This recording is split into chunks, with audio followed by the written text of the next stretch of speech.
भाजपचे पदाधिकारी असलेल्या प्रमोद कोंढरे यांच्यावरती एका महिला पोलीस अधिकाऱ्याचा विनयभंग केल्याप्रकरणी गुन्हा दाखल झालाय। यानंतर पुण्यातलं सगळंच वातावरण जे आहे ते प्रचंड कुठेतरी खवळलेलं आपल्याला पाहायला मिळतंय। माझ्याबरोबर गुलाबो गँगच्या काही महिला सदस्य आहेत, त्यांनी आत्ताच आंदोलन सुद्धा केलंय। मात्र या सगळ्या आंदोलनाच्या नंतर महिला म्हणून त्यांना नेमकं काय वाटतं हे जाणून घेणार आहोत। ताई, काय सांगाल आजचं एकंदरीत आंदोलन आणि महिला म्हणून या प्रकरणाकडे कसं पाहता?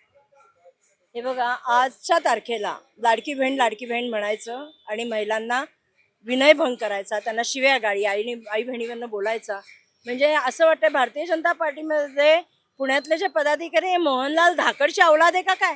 तर मोहनलाल धाकडचे जसे व्हिडिओ झाले, रस्त्यावरचा विकास आला, अशी औलाद आहे का काय?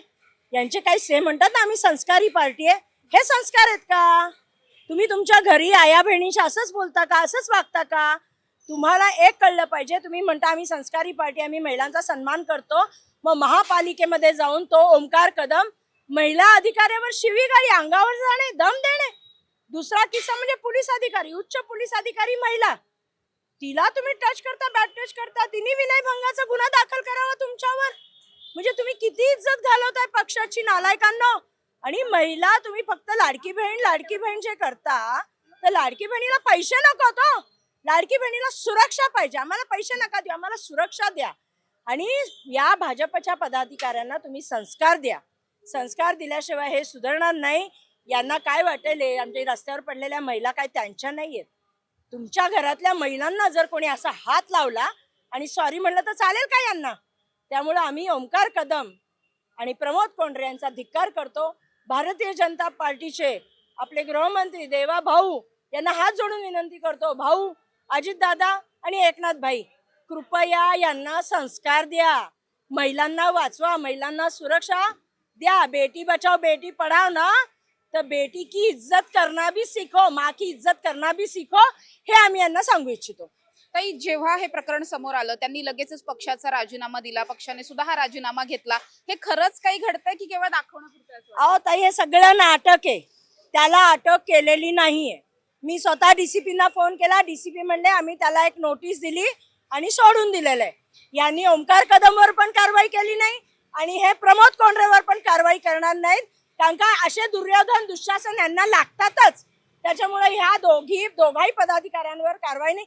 चित्रा वाघ आमदार आहेत ना, त्यांच्या महिला अध्यक्ष चित्रा वाघांनी त्यांच्या वॉलवर लिहिले त्याला अटक केली, एवढं खोटं बोलता? करा ना डीसीपीना फोन करा, विचारा त्यांना काय आहे। त्यांनी मी डीसीपीना फोन केले, त्यांनी अटक नाही केली। मग का पुणे शहरातील महिलांना वेडं बनवताय, का पुणेकरांना वेडं बनवताय? धदांत खोटं बोलणारी भाजप आहे।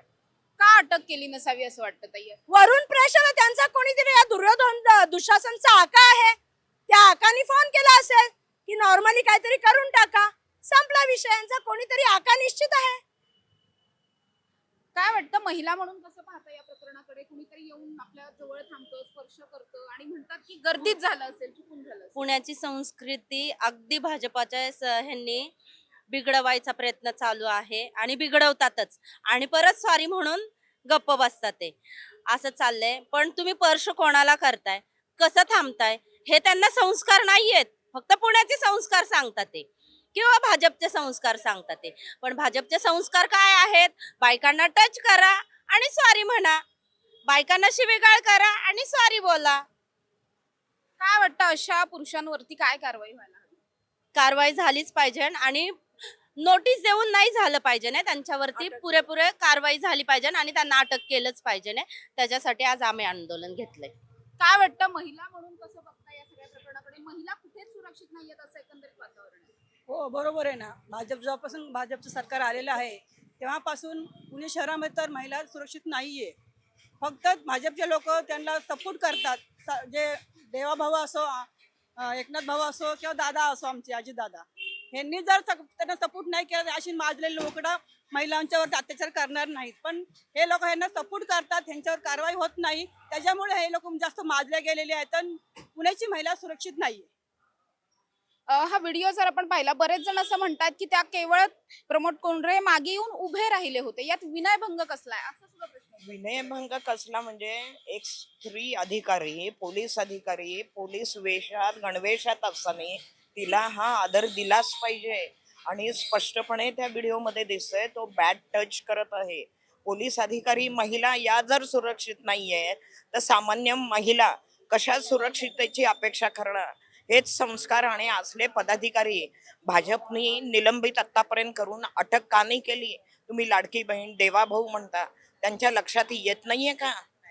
वर्दीमधल्या पोलीस अधिकाऱ्यांपासून 10 पावलं दूर राहणं हा नियम आहे, प्रोटोकॉल आहे, आणि तो एवढ्या जवळ जाऊन फायदा घेतो कसा? समस्त स्त्री वर्गाचा हा अपमान आहे असं मला वाटतं. लाडकी बहीणचे जे काही 1,500 रुपये मिळतात पण ते मिळाले हवेत की मग हे अशी पद्धतीची कुठेतरी सुरक्षा मिळणार? नाही मिळे तरी चालेल, पण त्यांना सुरक्षा दिली पाहिजे. एक अधिकारीला तुम्ही जर टच करता तर सामान्य माणसांचं काय तिथं? सामान्य स्त्रीला तर काही इज्जतच नाहीये. तर हे भाजपले सगळं हे नाटकच चाललेले. दाखवायचं एक, खायचे एक, दात त्यांचे वेगळे. मग हे आपण जर अधिकारी महिला आहे तिला जर तुम्ही असे घाण प्रकारे टच करू शकता तर साधारण महिलांना तुम्ही काही नाही करणार. हे कशावर नाही सांगता? बलात्कार हे सगळं त्यांच्या राज्यातच चाललेले आहे. म्हणजे आता 1,500 नको पण सुरक्षा द्या. सुरक्षा द्या, बरोबर आहे. का तर महिलांना ते लोक 1,500 रुपये देऊन गप्प करतात. लाडकी बहीण म्हणतात, लाडक्या बहिणीला असं टच करतात. त्यांना कळत नाही का की म्हणजे आता लहान मुलांना देखील शाळेमध्ये शिकवलं जातं की बॅड टच गुड टच काय आहे म्हणून. आणि जी एवढी मोठी बाई आहे, अधिकारी आहे, तीही म्हणजे सुरक्षित नाहीये, तर सामान्य महिला काय सुरक्षित असणार आहे सांगा ना तुम्ही? मग जर यांनी जर सपोर्ट नाही केला दादा भाऊंनी तर हे लोक जर हे करतील ना, पण त्यांचं काय ना, जरी काय केलं तरी दाबल्या जातं प्रकरण. कुणी उघड सांगत नाही. महिलांनी आम्ही किती मोर्चा केले, किती आंदोलन केलं तरी तेवढ्या पुरतं केलं म्हणतात आणि काय कारवाई होत नाही त्यांच्यावरती. त्याच्यामुळं आज पुण्यातील महिला असुरक्षित आहेत. त्या महिलांना सुरक्षा भेटलीच पाहिजे. जर असं नाही झालं, त्यांना अटक नाही झाली तर आम्ही सगळ्या महिला रस्त्यावर उतरू आणि रस्ता रोको करू.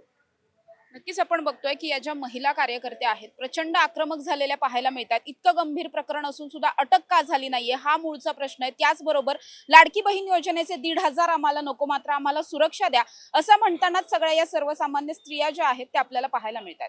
कॅमेरा पर्सन निलेश सह समृद्धी जाधव, टॉप न्यूज मराठी, पुणे. घ्या परदेशात भरारी, तेही सर्वसामान्यांना परवडणारी. 1 रुपया भरा आणि थायलंड मध्ये फिरा. सचिन इंटरनॅशनल घेऊन आले आहेत जगातली सर्वात स्वस्त परदेश टूर.